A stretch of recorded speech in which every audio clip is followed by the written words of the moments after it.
Watch out, it's Nas coming at you with an unscripted video. Wayo! God damn it, I hated that too. I'm sorry, guys. Listen, a lot of videos make you wait 30 minutes for the payoff and their opinion. I'm not going to do that to you. Right here at the top, here is the thesis of this video. Lords of the Fallen is a game in 2 parts. The first 2/3 of the game is fun. It's pretty well made and relatively strong overall.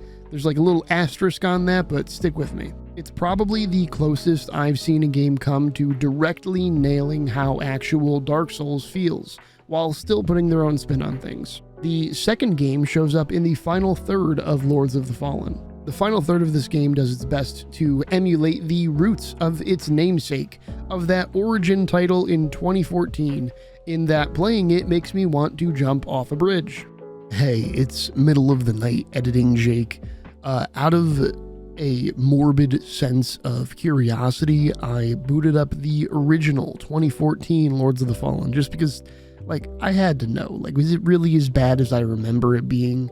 For whatever fucking reason, I also own it on Steam. I don't really know why that is, but I'm not going to question it.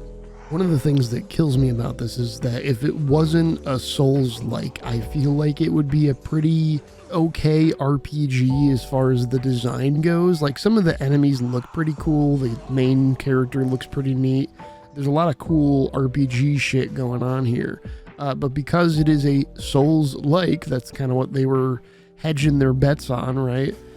It feels really bad. There's a kind of absurd amount of startup time on a lot of the swings and animations. The combat just does not feel particularly good. You don't even really take very much damage from the regular enemies, but they also don't take very much damage from you, and there's no like difficulty sliders or anything. This is the intended way that the devs wanted you to play the game, and it's not very good. Again, this was just out of morbid curiosity, so I basically only played up to the first boss. I beat it on my first go. It wasn't particularly difficult. I chose to play as the cleric who has a taunt ability, and the boss just completely like tunnel visions it, so you could just sit there whacking at it while it's beating up your clone. This might be something where I have to do one of those videos where I go back and do like a how bad was it really kind of thing, because I'm just curious, like, how bad does it get? If the opening is this weak where, you know, they got to really win people over, how bad is the actual full-on game? How bad is the final boss in this one? I don't know.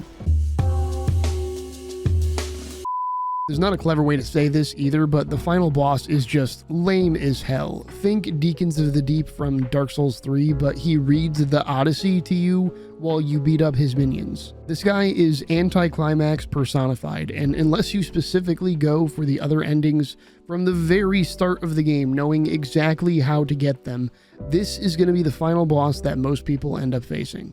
I don't particularly think this is important, but just so I can alleviate some of the comments from the Soulsborne veterans that fought in the trenches of Majula and like to say get good when any kind of valid criticism gets brought up for a game they enjoy, let's get my qualifications out of the way. As the result of an awful decision I made when I was a fledgling streamer because I liked when my community stepped on my balls a bunch, I played and beat back to back to back to back with no breaks, you get the picture, the following games: Dark Souls, Dark Souls 2, Dark Souls 3, Bloodborne, Sekiro, and then Elden Ring. I beat that one twice and 100%ed it. I have also beaten my fair share of Souls-likes, which are games that are kind of like Dark Souls. I'm going to say a thing now that's going to ruffle some feathers, and I need you to stick with me. Most games that try to be like Dark Souls that are not made by FromSoft kind of suck balls. The key word there is most, but I truly believe that, and I think it's a relevant thing to say coming into this video because Lords of the Fallen is quite literally impossible to discuss without at least a mention of Dark Souls. Are there things that differentiate it in the genre? Sure. They have the funny lantern thing, but at its core, this game is very much trying to be like the Souls games, and they are partially successful at that. But then they dick punch you real good before you can beat the game. The reason I don't typically enjoy non-FromSoft Souls-likes is that with FromSoft, you get tough but fair.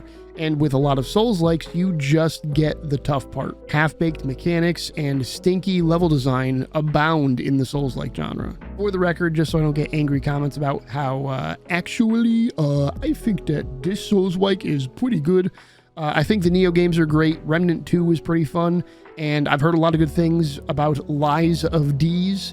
I'm going to be playing that on my Twitch channel later next month, so go drop a follow there if you're interested in some puppet mutilation. Now, when Lords of the Fallen got announced with that genuinely dope trailer, I think I had the same reaction as everyone else that had played the original game back in 2014, which was, fuck me, really? To this day, I still do not understand why they decided to keep the namesake and make it a franchise. Frankly, my best guess is that the genuine outpouring of hatred from victims of the 2014 game might have given it a bit of a marketing push they wouldn't have otherwise received, but who knows. So, Lords of the Fallen. I think that this game took some of the worst parts of the Souls games and left behind some of the better parts.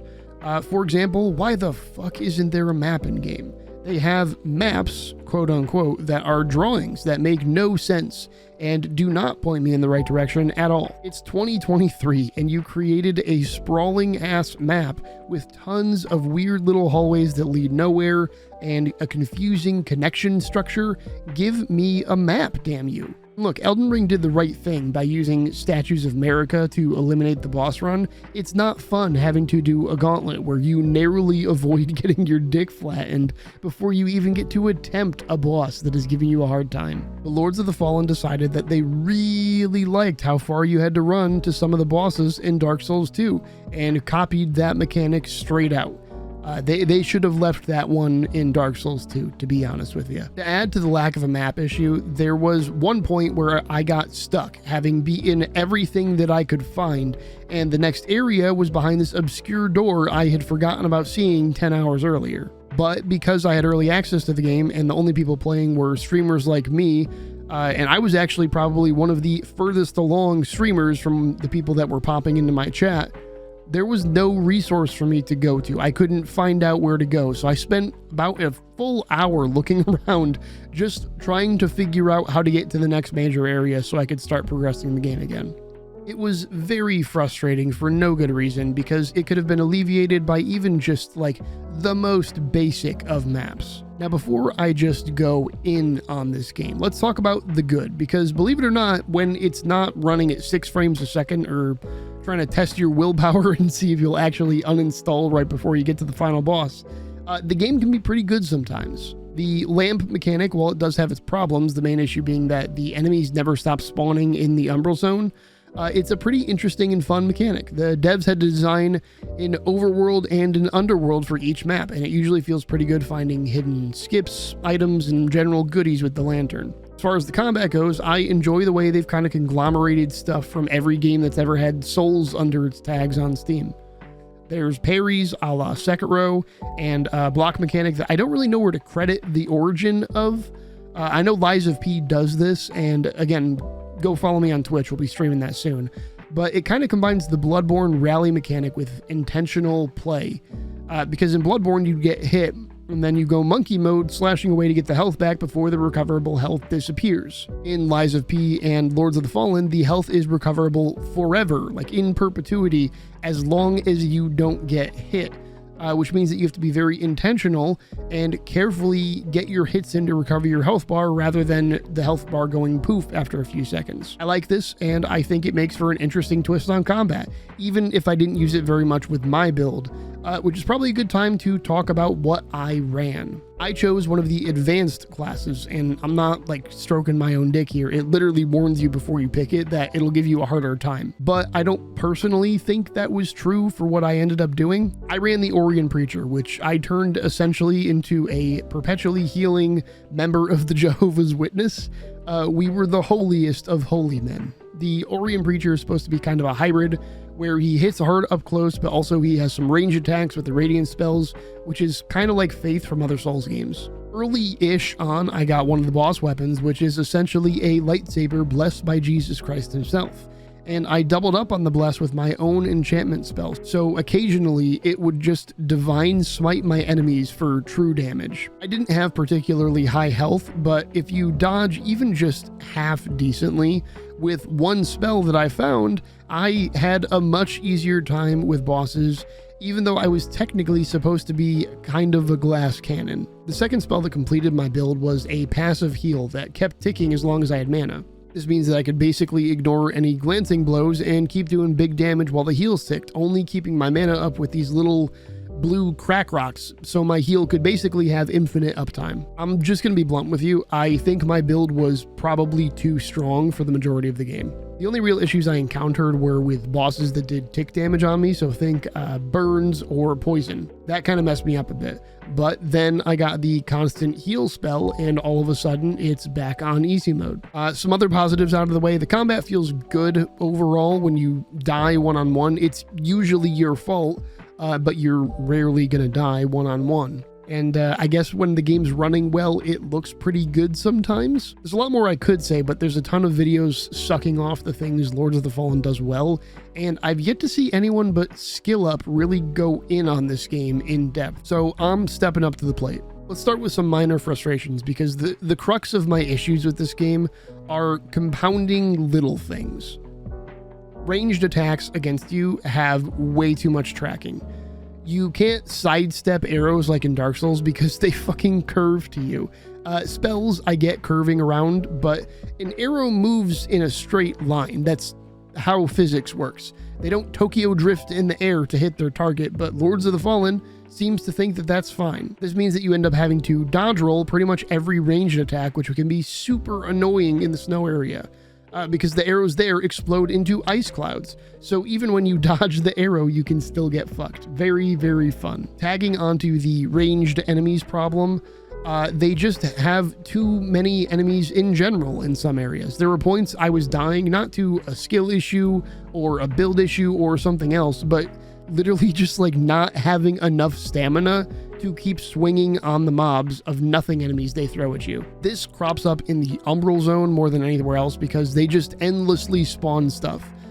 Lords of the Fallen is obsessed with throwing 200 uninteresting enemies at you rather than a few more cleverly designed encounters. This area in the endgame is actual cock and ball torture. There's enemies with absurd tracking on their attacks. Everything explodes, including the enemies when they die.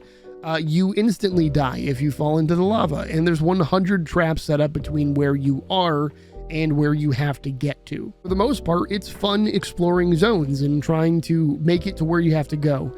But it's not fun when there's so much stuff trying to murder you in the level that even moving slowly and methodically isn't particularly safe.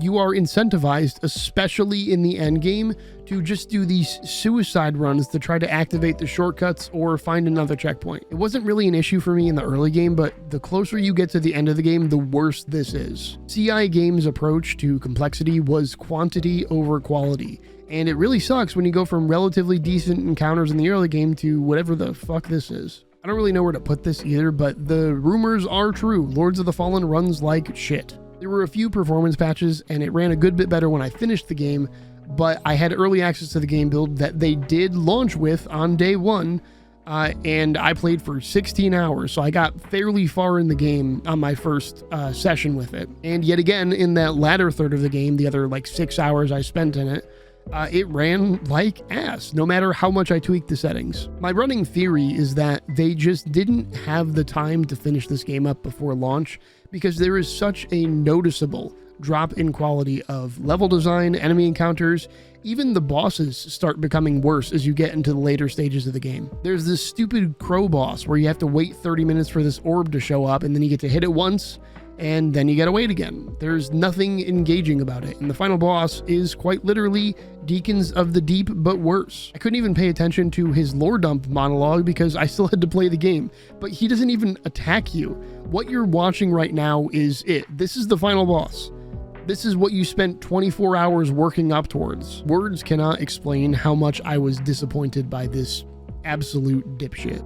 This is Editing Jake for the second time in this video here. I just wanted to throw this little tidbit in here. If it feels like I was nitpicking a lot in this video about some of the mechanics, like how the enemies have like too much tracking on their moves, or the level design, the enemy placement, that kind of thing. The reason I am nitpicking a little bit is because that kind of stuff is very important for this genre specifically. Like, one of the things that I think everybody that plays Dark Souls is going to say, and this, I mentioned it earlier, but it's tough but fair.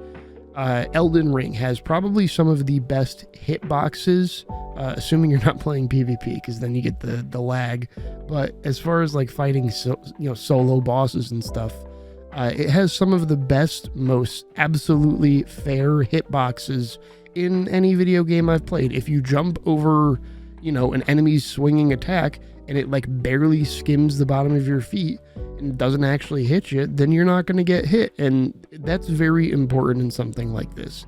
So when it feels like, you completely outplay an enemy, you get behind them, their swing's about to hit the ground, and then they just magically like a 180, and then it all of a sudden hits you, even though you did the thing to make them miss, that feels really, really bad and unrewarding. And it's the kind of thing that doesn't belong in a game in the Souls-like genre. So yeah, the nitpicking is kind of warranted, specifically because of the type of game that this is trying to be.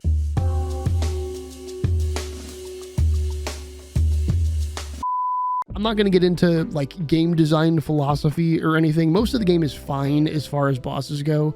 And they even had a couple bangers in there, in particular Pieta to open up the game, kind of the starter boss to really skill check you. And Judge Cleric here towards the end of the game was actually pretty good. There's a lot more that could be said about Lords of the Fallen, but I have run out of bullet points for this unscripted video, and I'm not going to waste your time. I mostly just wanted to make sure there was at least one video out there providing some of the unfiltered negatives about the game. There's definitely stuff to praise about Lords of the Fallen, and if they tweak the final areas in the game with patches, if performance gets better, this will be a great game to pick up on sale for like 20 bucks in a few years, but not something you should buy at full price right now. You can't really undo the lackluster final third of the game without a complete overhaul, and I don't think they're going to do that. They can improve it, sure, but I don't think it'll ever be good. And it leaves a very bad taste in your mouth as the credits roll. For now, thank you for watching. I know that Bomb Rush Cyberpunk won the poll for the next shorter video before the video essay I'm working on goes out, but I started working on that video for Bomb Rush, and I didn't feel like I'd be doing the game justice without my full attention, so I'll probably cover that once the Kingdom Hearts video is finished. Make sure to subscribe if you haven't already. I am a one-stop shop for game coverage where I am wildly inconsistent in the genre that I review. I play a bit of everything and I make videos on a bit of everything. It is what it is. If you'd like to come tell me how correct or incorrect I am about Lords of the Fallen in person, go follow my Twitch channel. I frequently play and cover smaller indie games, but I also typically play games off release like Lords of the Fallen, or later this month I'll be doing Alan Wake 2. Very excited for that. That's all I've got for you now though. So look forward to the upcoming videos. And again, thanks for watching. I know I can play the game again. Isn't that fucking sweet? Isn't that exciting? I'm excited. I can't wait, man. I hate this game. I hate it. I don't like, why would I hate video games. Video games suck, actually.